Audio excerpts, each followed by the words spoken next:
This weekend, or last weekend, I may have overindulged slightly and had far too many toxins and dairy and sugar, and alcohol played a big part of that as well.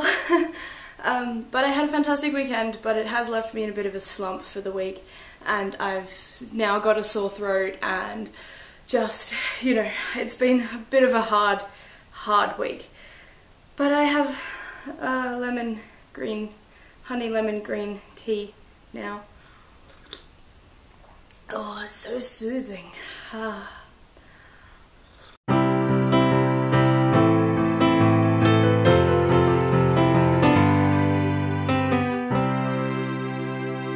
The Devil Wears Prada by Weisberger. Good morning, BookTube. I'm not really sure why I was so looking forward to reading this novel. I'm not at all into fashion or, you know, like the New York high-flying, high-stress jobs. I never ever wear heels or makeup, and fashion just doesn't interest me. So I think the main draw to this book was because I watched the movie when it came out way back in 2006 or 7, and of course fell in love with Meryl Streep and her character that was in such high power. So as I was reading the book, I was imagining her character, who is this complete and utter bitch, and like the boss from hell, and she has 2 personal assistants, and this story follows one of the girls who becomes the new second personal assistant, and she basically has a really terrible time, and her whole life falls apart around her because of this really stressed situation that she's in working for this horrible woman. And the movie was funny and quirky, and the book just kind of felt like it was just complaining the whole way through. It was really interesting that I was projecting Meryl Streep onto this character because that was the only likability this character had for me. That was sort of a saving grace that I'd seen the movie first, I think, otherwise I don't think I would have gotten the whole way through the movie because everyone was just so annoying. So Meryl Streep brought a sense of sympathy to the devil, if you will, that I didn't have without having seen the movie. And it was really interesting actually following the story of the girl, because when she starts, she's not actually interested in fashion at all, and she doesn't dress the part, she doesn't act the part, she just doesn't really know what she's doing, and she's fumbling her way through the job. And then by the end of the book, she is working out what goes with what and what she should wear, and is very, very self-conscious of her body, and she's lost a whole bunch of weight, and even in the way that it's written, her mindset has changed, and she doesn't hate so much on the industry because she's becoming the industry, sort of thing. But that was just a little interesting follow-through that I thought, while it irritated me, I thought it was very cleverly done. Even though she thought she held her moral ground, she kind of did slip into that bitchy mode.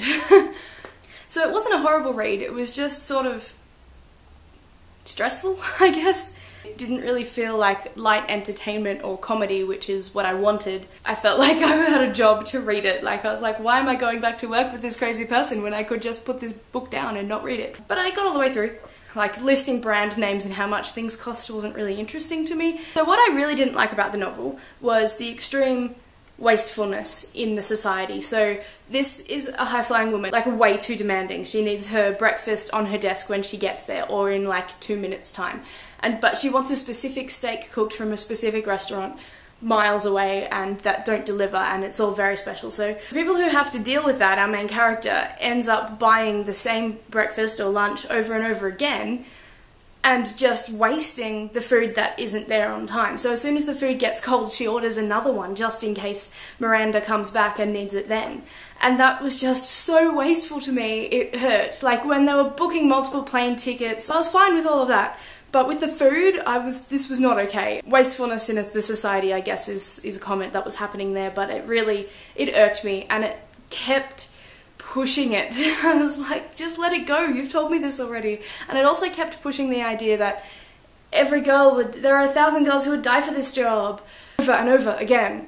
And you're like, yes, this is too much, it's too much. I mean, there's a little bit at the end where you're like, yeah, you go girl, but it wasn't enough. So full spoilers here, what happens is she basically tells Miranda to fuck off, and then she gets fired while they're in Paris, and she has to fly home to her friend who's been in hospital. Like, while it was strong and good, it wasn't enough, and I think Miranda just didn't pull through. Like, what I wanted to happen was I wanted her to then write a referral to the New York Times saying, look, this girl's really good, and then maybe the New York Times would ring her and get her a job there, because Miranda's not a cold, heartless bitch and quite likes people who tell her to fuck off, because it means that they know their worth.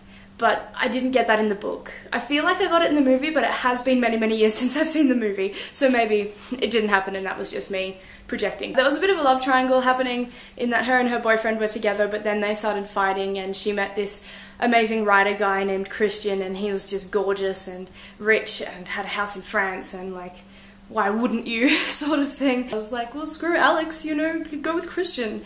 They could have explored that further maybe. But basically the whole book is just a whole bunch of names and brands and prices and product placement. It really felt like a lot of product placement, but I guess that's what the whole industry is, so I should have been aware of that, I guess. But yeah, I didn't really care for it that much, but it was alright. Wait, it was, in Miranda's words herself, moderately competent. High praise from a woman like Miranda, but not from a book reviewer like me. I've already started reading next week's novel, so I will be more than happy to see you on Friday, if not before. Thanks so much for watching, everyone. How do you turn this thing off? Why did I wink as well? How do you turn this thing off?